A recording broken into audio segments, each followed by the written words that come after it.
खूबे पढ़ल छी तब केहन चाही भतार और बता दे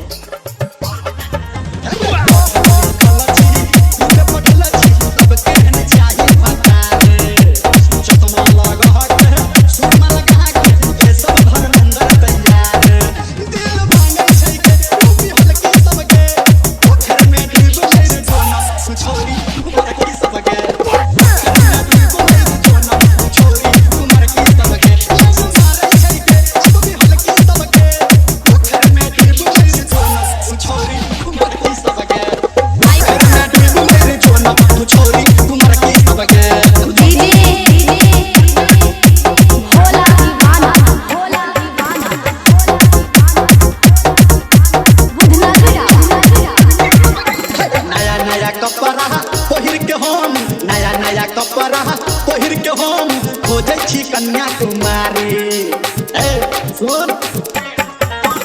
नया नया कपड़ा पहिर के हम खोजे छी कन्याकुमारी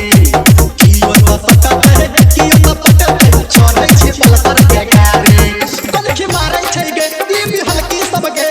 पोखर में डूब मर जोना छोरी कुमार की सब गे पोखर में डूब मर जोना छोरी कुमार की सब गे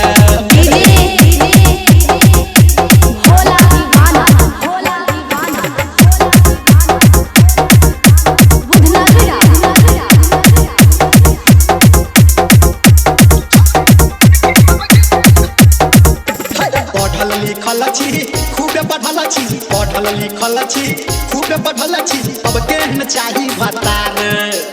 और बता दे पढ़ल लिखल छी खूबे पढ़ल छी अब केहन चाही भतार चश्मा लगा के सुरमा लगा के सब घर अंदर तैयार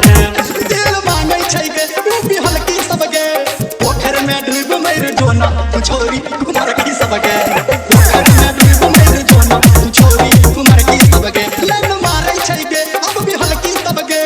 पोखर में डूब मर जोना छोरी